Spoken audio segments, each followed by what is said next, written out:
There's a specific kind of person you've probably encountered at some point in your life. Maybe at work, maybe in a relationship, maybe in your family. You notice them because they had a quality that's hard to name but impossible to miss. Something about them changed the energy of every room they walked into. They were charming, often charismatic. You wanted to be around them at first, but something about them also made you uneasy in a way you couldn't put words to. Like playing a game where you didn't know all the rules, and they definitely did. Like something was always slightly off, even when everything looked completely normal. What you were probably sensing, without being able to name it, is a cluster of personality traits that psychologists have been studying for decades. It's called the Dark Triad. 3 specific traits that, when they appear together in one person, create a pattern that is both fascinating and genuinely dangerous to be around. The 3 traits are Narcissism, Machiavellianism, and Psychopathy. On their own, each of these traits exists on a spectrum. Most people have traces of all 3. But when they combine at high levels in the same person, the result is something qualitatively different from just being difficult or selfish. It becomes a comprehensive system for using other people. In this video, we're going to go through each trait in detail, what it actually looks like, what drives it, how it shows up in behavior that most people miss or misread. We'll look at how the 3 traits combine and amplify each other, and we'll look at how to protect yourself practically when you realize you might be dealing with someone who has all 3.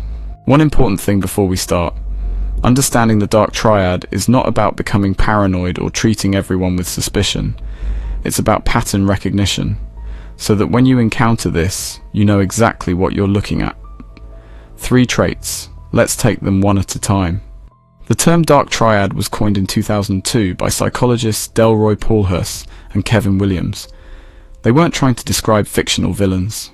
They were trying to describe something they kept observing in real people. 3 personality traits that frequently appeared together, that all involved a tendency to exploit or harm others, and yet that existed just below the threshold of clinical diagnosis. That's an important distinction, and it's worth sitting with. A Dark Triad personality is not necessarily diagnosable with a mental health disorder. These are traits, not disorders. They exist on a continuum, and they're surprisingly common, particularly in competitive, high-status environments like corporate leadership, finance, entertainment, and politics. Research suggests that somewhere between 1 in 5 and 1 in 10 people score meaningfully high on at least one of the 3 traits. And since each trait is a spectrum, what matters isn't whether someone has it, almost everyone does, in small amounts, but how high they score and whether all 3 are elevated simultaneously. Because here's what the research consistently shows. When all 3 are high in the same person, they don't just add together, they interact. Each trait enables and amplifies the others, creating a pattern of behavior that is more than the sum of its parts. The narcissism provides the entitlement and need for superiority. The Machiavellianism provides the strategic patience and willingness to deceive. The psychopathy removes the emotional brakes that would otherwise prevent the exploitation. Together, they're formidable. It's also worth knowing that the Dark Triad is significantly more common in men than women, though it absolutely exists across genders. It's more common in younger people than older people. Some of the traits tend to moderate with age, and it correlates strongly with short-term mating strategy. Dark Triad individuals are overrepresented among serial short-term partners and people who consistently leave relational destruction behind them. With that context in place, let's go through each trait in detail. Most people, when they hear the word narcissist, picture someone who is visibly arrogant, boastful, loud, obviously self-obsessed. And yes, that exists, but it's a narrow picture of something much more complicated. Narcissism in the Dark Triad sense is less about visible arrogance and more about a deep, driving need for admiration, superiority, and special treatment. The narcissistic component of the Dark Triad is typically what researchers call grandiose narcissism, not the fragile, secretly self-doubting type, but the more stable, externally confident version. This person genuinely believes they are exceptional. They believe rules apply to other people and not to them. They believe their needs, opinions, and status are more important than those of the people around them.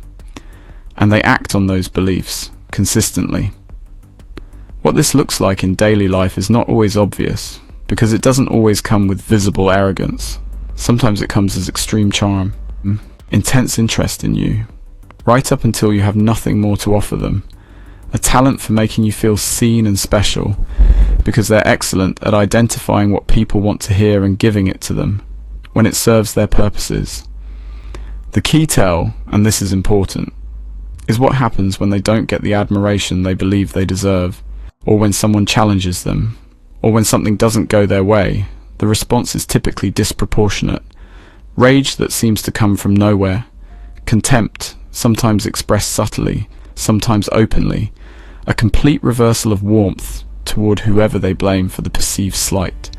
The charm, it turns out, was always conditional. Narcissism in the Dark Triad also comes with a particular attitude toward empathy that's worth understanding precisely. These individuals can read emotions accurately. Research actually shows they often do this better than average. But there's a difference between reading an emotion and caring about it. Dark Triad. Narcissists tend to have what's called cognitive empathy, the ability to accurately identify what you're feeling without having effective empathy, the ability to actually feel moved by it. This is what makes it possible for them to charm someone they intend to exploit. They can accurately model what that person wants and needs. They just don't feel the pull to give it to them genuinely. They give it as a strategy. Signs of the narcissistic component in someone: they dominate conversations and redirect them back to themselves quickly. They react to criticism with disproportionate anger or icy withdrawal. They expect different rules to apply to them. They name drop or status signal frequently. And in close relationships, they tend to oscillate between idealization, where you can do no wrong, and devaluation, where suddenly you can do no right. If you've been in that cycle, you know exactly how disorienting it is. That's the first trait. Now let's look at the second, and in some ways the most deliberately calculating of the three. The name comes from Niccolò Machiavelli, the 15th century Italian philosopher who wrote a political treatise called The Prince. In it, he argued that morality and politics must be kept separate, that a leader must be willing to be cruel, deceptive, and ruthless whenever necessary to maintain power. Whether he meant it literally or as satire is still debated, but his name became synonymous with a particular style of calculated manipulation. In the Dark Triad, Machiavellianism describes people who are highly strategic in their approach to others, who think multiple moves ahead, who are willing to deceive and manipulate as tools, who believe that most people are easily used, and who maintain a long-term perspective on exploitation rather than an impulsive one. Crucially, they feel little or no guilt about any of this. What separates Machiavellianism from Narcissism in the Dark Triad is the orientation. Narcissism is about the self, the need for superiority and admiration. Machiavellianism is about the game. Machiavellian individuals don't necessarily need you to admire them. They just need you to be useful. They see relationships, including friendships and romantic partnerships, primarily as instruments for achieving their goals. This is what makes Machiavellian individuals often very effective in environments that reward strategic thinking: politics, business, law, high-stakes competition. They're not necessarily bad at their jobs. In fact, they can be excellent because they're excellent planners. They're very good at reading political dynamics, and they have very few scruples about doing what it takes to win. In relationships, Machiavellianism shows up as a particular pattern that can be very hard to detect at first because it doesn't look like manipulation from the inside.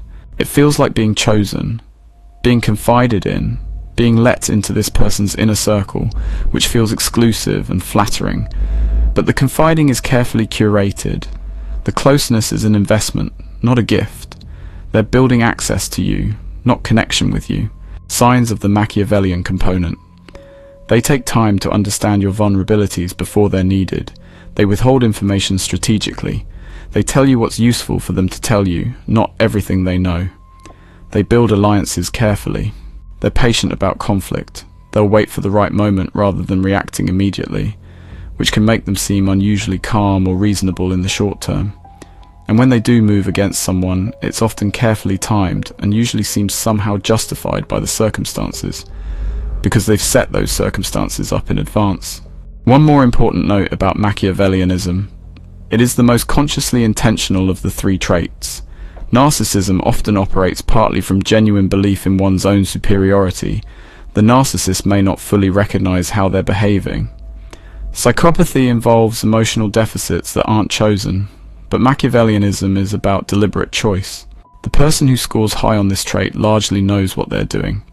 They've simply decided it's acceptable. Now for the third trait, and the one that, in some ways, is the most disturbing to understand, because it describes a fundamental difference in how the brain processes experience. Psychopathy is probably the most misunderstood of the three traits, because most of what people know about it comes from fiction, and fictional psychopaths are usually either genius-level killers or emotionless robots. Real psychopathy, especially subclinical psychopathy of the kind we find in Dark Triad personalities, looks very different from that. The core features of psychopathy as a Dark Triad trait are low anxiety, low fear response, low empathic concern, high impulsivity, and a fundamentally different relationship with social norms and guilt. Psychopathic individuals don't necessarily feel that rules are wrong. They just don't feel emotionally compelled to follow them the way most people do. Other people's pain doesn't register in their emotional system the same way. It's not that they can't understand distress. As we discussed with narcissism, they can often read it accurately. It's that understanding it doesn't produce the emotional response in them that it produces in most people.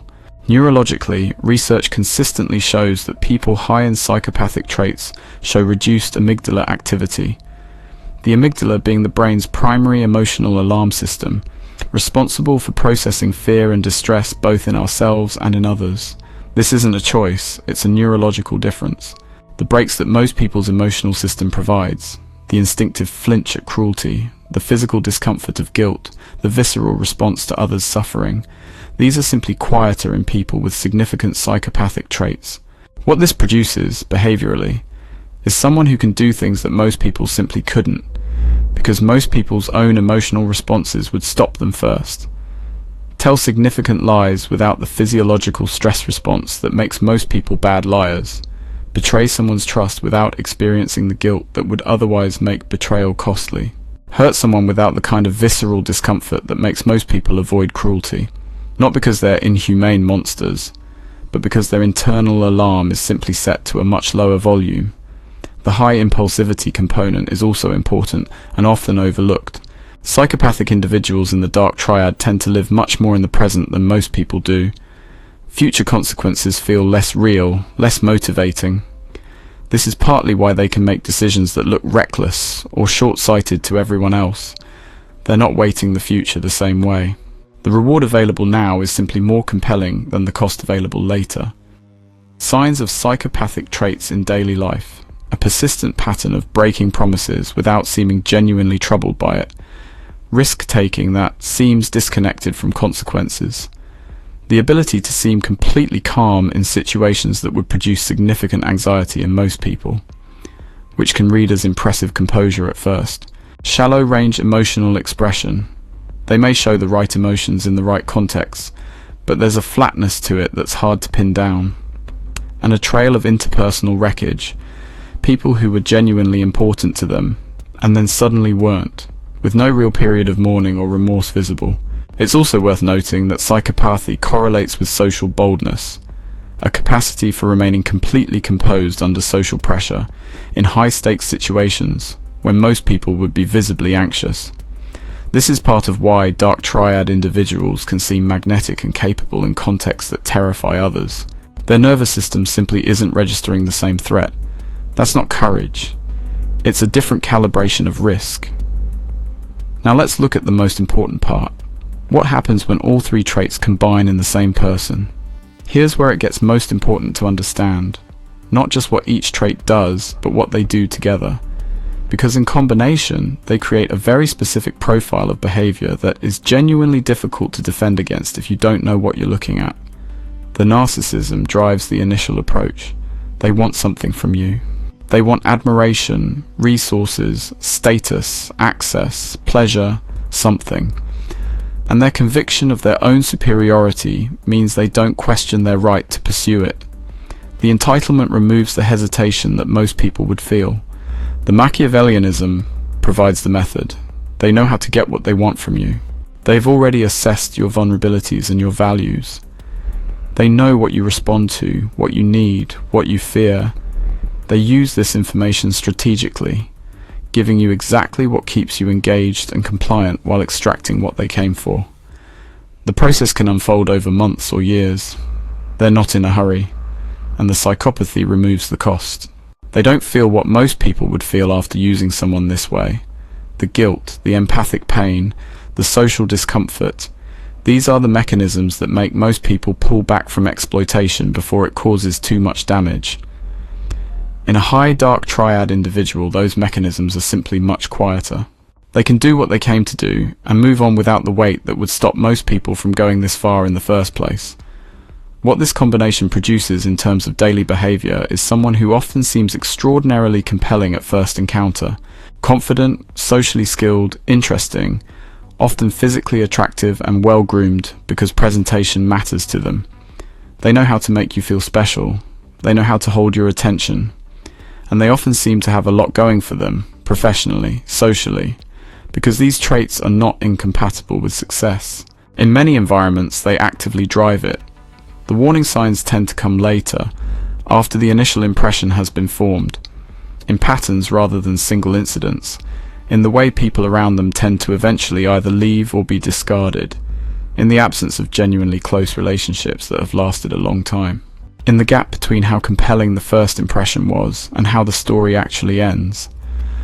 Let's talk about where you're most likely to encounter this in real life, and how to protect yourself when you do. Where are you most likely to encounter Dark Triad personalities? Research points to several specific environments more than others. Competitive professional environments, particularly anything with clear hierarchies, visible power, and the ability to accumulate resources or status, tend to attract and reward Dark Triad traits. Finance, law, entertainment, politics, and certain parts of corporate leadership all show elevated rates. Online environments also amplify Dark Triad visibility. The ability to curate presentation, to access large numbers of potential victims or admirers, and to move on when relationships sour, without the geographic or social friction that would otherwise slow the pattern, makes dating apps and social platforms particularly hospitable to high Dark Triad individuals. Research on online dating specifically shows significantly elevated Dark Triad scores among heavy users who pursue large numbers of short-term connections. And of course, families. Dark Triad parents, siblings, or partners are often the hardest to see clearly, precisely because the relationship pre-exists. The pattern recognition. You've known them your whole life. The behavior that is obviously harmful to an outside observer seems, to you, like just how they are.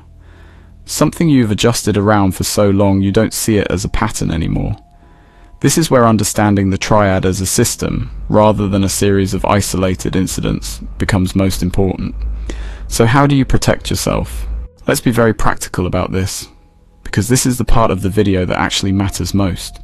First, trust patterns, not incidents. Dark Triad individuals are very good at explaining away individual incidents. Any single harmful thing they do can be contextualized, minimized, or turned back on you with enough skill. What they can't as easily explain away is the consistent pattern over time.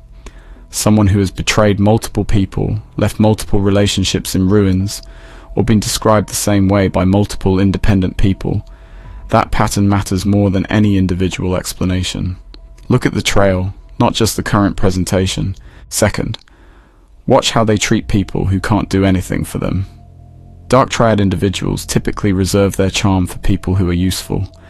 The way they treat service workers, assistants, people with lower status, or people they no longer need is often far more revealing than how they treat you when you're someone they still want something from. The rule is consistent. Watch the treatment of the powerless, not the powerful. Third, be cautious of intensity that arrives too fast. Rapid intimacy, the feeling that you've never connected with anyone this quickly, that this person understands you on an unusually deep level very early on, is a known Dark Triad tactic called love bombing or rapid rapport building. It's not always a sign of a Dark Triad personality, but when it's combined with other warning signs, it's a significant data point. Genuine connection builds over time and through difficulty. The formed connection tends to peak early and deteriorate when the usefulness runs out. Fourth, maintain your external support network. Dark Triad individuals, particularly those with high Machiavellian traits, frequently work to isolate their targets, not necessarily overtly, but gradually, through making your outside relationships feel less important, creating friction with your support network, or making you feel that your needs are best met within the relationship itself. Any person who consistently erodes your outside connections, however subtly, is worth examining more closely. And fifth, trust the feeling, even when you can't name what's wrong. The unease you feel around certain people, the subtle sense that something doesn't add up, that you're always slightly off balance, that you're always slightly on trial, that feeling is information. You may not be able to point to a specific incident, but your nervous system is picking up on something real. Give it weight. You don't have to explain it. You just have to not ignore it. Understanding the Dark Triad doesn't make you suspicious of everyone around you. It makes you much harder to fool, because you know what the presentation looks like. You know what to look for underneath it. And you know specifically that the most dangerous version of this pattern is the most charming on first encounter, which means first impressions are the last thing to trust. One final thought. The Dark Triad isn't rare. It isn't only in criminals, abusers, or obvious villains. It exists in people who look completely ordinary, who have jobs, families, friends who will defend them, who may genuinely not see themselves the way this video describes them. Because part of what makes narcissism function is the belief in one's own rightness. Part of what makes Machiavellianism function is the rationalization that everyone operates this way. Part of what makes psychopathy function is the absence of the very emotional signals that would produce self-recognition. These people aren't monsters in disguise. They're people with a specific configuration of traits that makes certain kinds of harm very easy for them and very costly for the people around them. Understanding that doesn't require you to dehumanize them. It just requires you to be clear-eyed about what you're dealing with. And clear-eyed is something awareness makes possible in a way that goodwill alone cannot. The best protection against the Dark Triad isn't fear. It isn't paranoia. It's clarity. Knowing what the pattern looks like means you can recognize it, name it to yourself, and make informed choices about how close you get and how much access you give. Your mind is always working, even when someone else is trying to manage it for you. Stay aware. If this video gave you a framework for something you've been trying to describe for a long time, share it. The Dark Triad intersects directly with both gaslighting and narcissistic abuse. Both of those videos are linked on screen right now, and together the three create the most complete picture of what Dark Triad individuals actually do in close relationships. Stay aware.